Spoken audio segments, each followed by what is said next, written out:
Thank you for purchasing this video through mybackacres.com. This video is about making a vacuum machine for a goat milking machine itself. Why would I want to do this? The equipment for goat milking or milking cows in general is expensive. And through research and looking up online certain vacuum machines, there are brand name vacuums that you can buy, but they cost upwards of $800 to $900. And I also found out they have seals inside which are not as reliable as you would think, especially for the money you're paying for it. So with some parts that are used, quite often found in places you wouldn't even think of, we're going to construct a vacuum machine, hook it up to hoses, and I'll show you just how you too can have a machine to milk your own dairy goats. With using some simple power tools, hand tools, and a little bit of ingenuity, you too can make your own milking machine. Let's get started.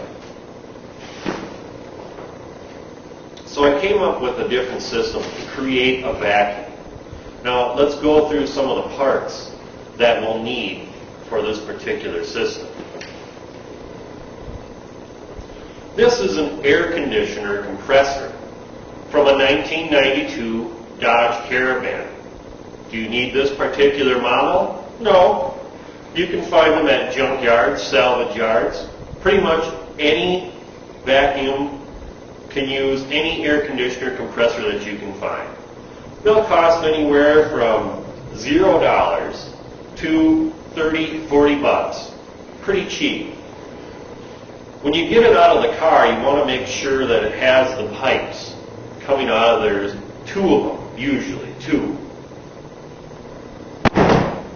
What you're also going to need is a belt-driven motor. Now, I get my motors from a plumber or an HVAC company that takes out furnaces. They throw a lot of this stuff away. You'd be surprised at what gets thrown out. I have several motors to pick from. I have one old motor here. Comes with a bracket already on the bottom of the motor. It comes with a pulley. And you can get these sometimes for free. We'll have to wire up a cord inside of it so we can plug it in to run our compressor.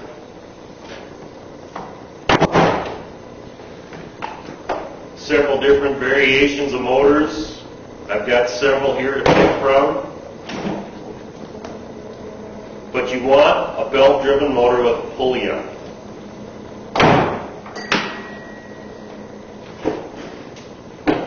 So when you get the motor,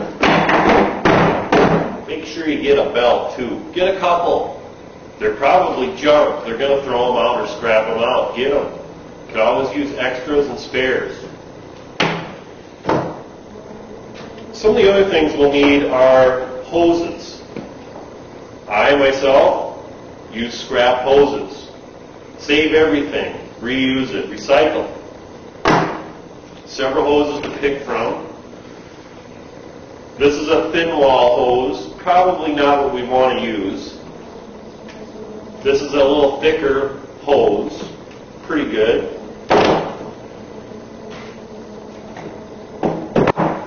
You're going to need to mount all this on something. Could we do it all fancy and weld up a metal stand? Sure we could.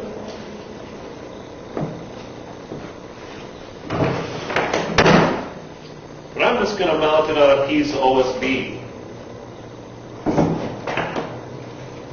And we'll reinforce the OSB with some 2x4s. Strong enough.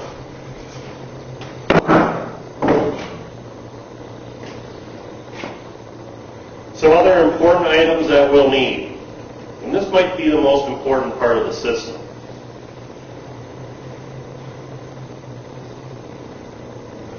This is a vacuum gauge. I purchased this from Grainger. mybackacres.com.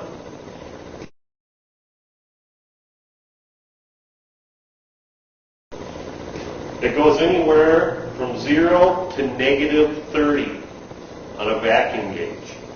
I think it was $6. Maybe Grainger, someone else, will have a vacuum gauge. You need to pick one of those up. That's important because you're going to need to adjust the vacuum in your machine.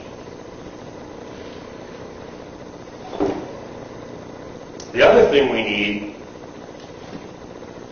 need to adjust the vacuum pressure of the system.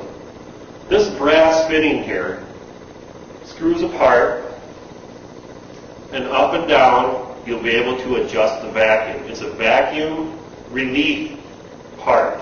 And I have all the links where you can find this particular part. This, $11, $12. Not bad. We're also going to need some pipe, and we're going to need some fittings.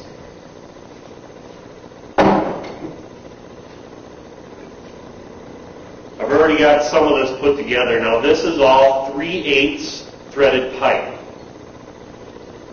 I got about 10 nipples from any farm store or Menards or Home Depot, anywhere that sells fittings, even your local hardware store. These are inexpensive, and smaller the better. 3/8 is about the right size because the tap for our vacuum gauge is 3/8 thread. So we'll just use 3/8 parts. I have 3 T's, about 9 or 10 small, various size nipples that we'll put it all together with. Of course, we can't put hose on without hose clamps. You might want to pick up 3 or 4 of those. Those are a buck or $2 a piece.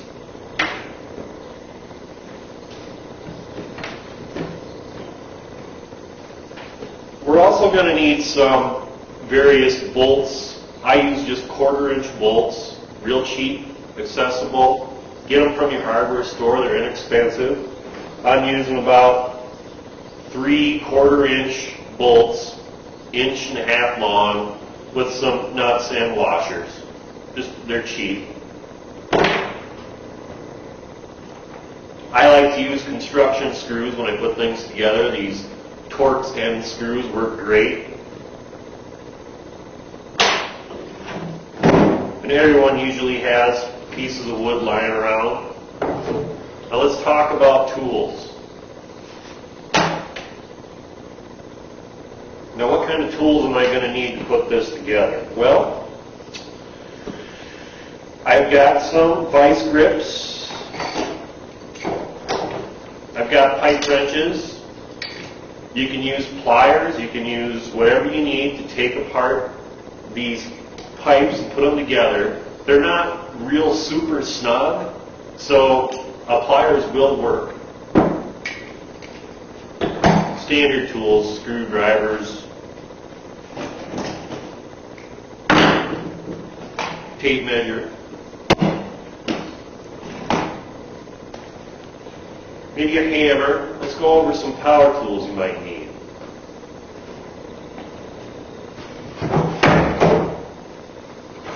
An old power saw, trusty old power saw, cordless drill with an appropriate bit to use our screws. I also have a cordless Sawzall.